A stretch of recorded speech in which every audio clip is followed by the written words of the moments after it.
Thanks to Sherry's Berries for sponsoring this update. Treat your mother, or, treat yourself to delicious dipped strawberries starting at just $19.99 when you visit berries.com, click the radio icon, and use our code THEKNOW. Welcome to The Know, I'm Mica. The comet has finally landed, everybody. Fortnite players will have a new giant crater to deal with as Season 4 is officially underway.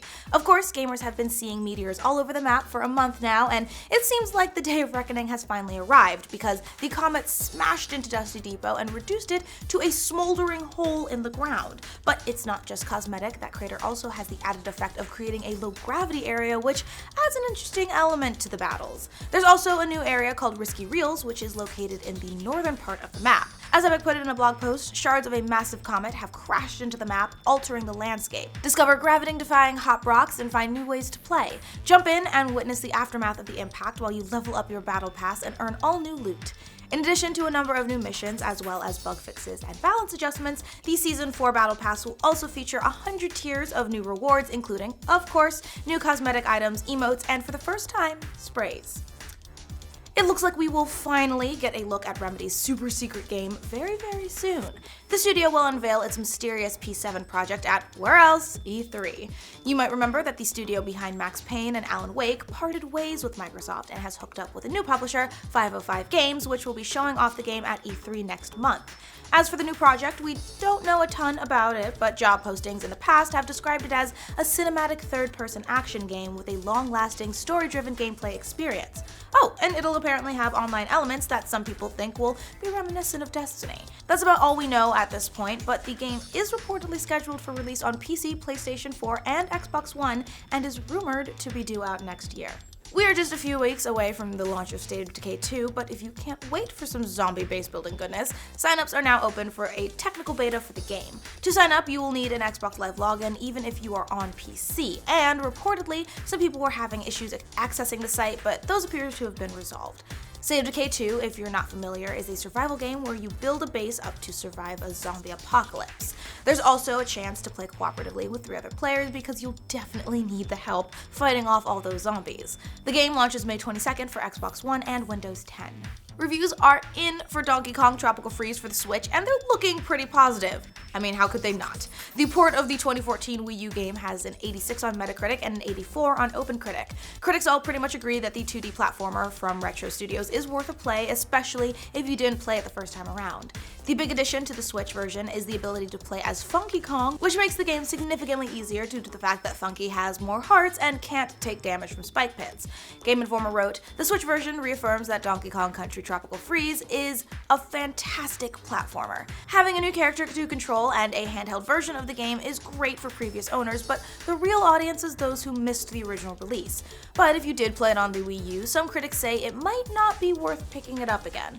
God is a Geek wrote, "Tropical Freeze has been given new life on the Switch. The huge improvements to load times and resolution bump ensure newcomers will get the definitive experience of one of the best platformers out there, but I still think there isn't enough to warrant a day one purchase for people who already experienced this game. Unless, you're the biggest Donkey Kong fan in the world."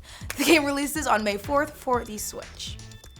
The long awaited multiplayer patch for Stardew Valley is now available on beta, and it's only for PC. Sorry, console gamers. Developer Chucklefish said in a blog post, "After several months of internal testing and QA, we've decided to open up the beta to a wider audience. If you're a PC gamer, the update is now available on Steam, and GOG access will come in the next few days. You'll have to manually opt in to access it, and Chucklefish provides detailed instructions on its blog on how to do this. Once you're all set up, you can invite people to join your farm via the co-op menu or using your Steam or GOG friends list. As for what's shared and what isn't, your farm, money, and world updates will be shared with other players, but your inventory, skills, and NPC relationships will be separate. Oh, and you can attend festivals at the same time too, and even marry each other. That's awesome! No time frame yet on when it'll move out of beta, but fingers crossed, and also fingers crossed we will see it on Switch sometime soon. After 4 years in early access, the survival horror game The Forest has finally been released into the wild. Developer Night celebrated the long-awaited release yesterday, writing on its Steam blog, "It's been a crazy ride made possible only by the players who have supported us for the last 4 years. To the team here, it feels like a game we all made together, us and the community. Your input, suggestions, and feedback has been invaluable to us. The 1.0 version of the game adds some new items as well as reworking of the endgame and a new alternate ending. The developer also says that they plan on heavily supporting the game moving forward, and it says a VR version will be free to all players starting on May 22nd. And now some really sad news to report. Game critic TOTALBISCUIT says he's retiring and it looks like his cancer is terminal. In a post on Reddit, TOTALBISCUIT, aka John Bain, says that his doctors have told him that his liver is failing and they've exhausted the effectiveness of conventional chemotherapies. He added, "Obviously, we're going to keep looking for other trials, but I'm currently coming to terms with the fact that I don't have long left, and right now, at any rate, there is literally nothing I can do about it other than try and manage the pain as best as possible." He added that while he's retiring from games criticism, he'll continue making YouTube videos, podcasts, and streaming with his wife Jenna. Needless to say, this is really sad news. TOTALBISCUIT said that he'd been diagnosed with bowel cancer a few years back, and last year it unfortunately spread to other parts of his body. So everyone go out there and give TOTALBISCUIT some well wishes for us.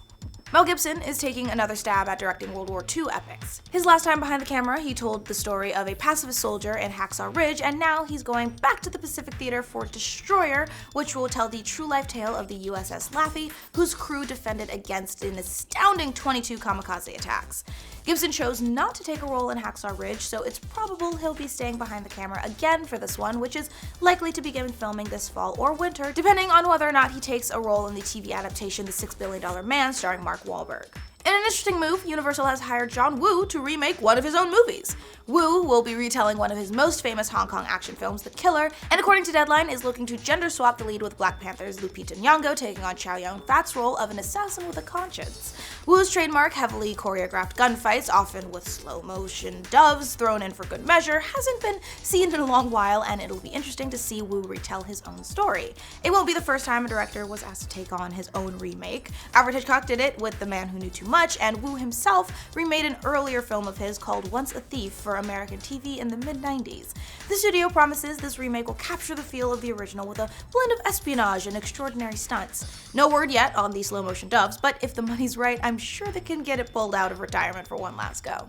I've got great news for you Star Wars fans. If you want to own Han Solo's screen-used, iconic DL-44 blaster from the filming of Return of the Jedi, all you have to do is wait for Julian's auction this June and scrounge up $500,000. This hero prop is going up for auction and is one of the 2 non-firing blasters wielded by Harrison Ford during the making of Return of the Jedi. The prop has been authenticated by Julian's and comes from the art director of the film, who was gifted it at the wrap of production on Jedi and has had it in his collection ever since. Julian's estimates it selling between $300,000 and $500,000, so you got a little over a month to pitch in those pennies, dig up all the loose change from the couch cushions you can, and call in all your debts. Or, I don't know, borrow it from a friend. Maybe they'll loan you $500,000. Probably not, but that's all the news we have for you today. Remember, for more news from every corner of the internet, like this video, and if you're new around here, subscribe to the Now. Shout out to Sherry's Berries for sponsoring this update. These are always one of our favorite sponsors for the year because we legit have strawberry parties when we get them in the office. They are so yummy and a delight. And now that Mother's Day is coming up, they've got a special offer going on. You can send your mother fresh chocolatey dipped strawberries starting at $19.99 plus shipping and handling, or you can get super ambitious and double the berries for an additional $10. They've got a bunch of different ones too. White, milk, dark chocolatey ones, topped in chocolate chips or nuts or drizzles, and if your mom isn't into strawberries but does like a nice treat, they've also got cake pops, cheesecake bites, chocolate truffles. It's given me all sorts of chocolate cravings just listing it all off. So remember, Mother's Day is May 13th, so get your gift sorted early. Visit berries.com, click the microphone icon, and use our code THEKNOW to get berries starting at $19.99 plus shipping and handling, or double the berries for an additional $10.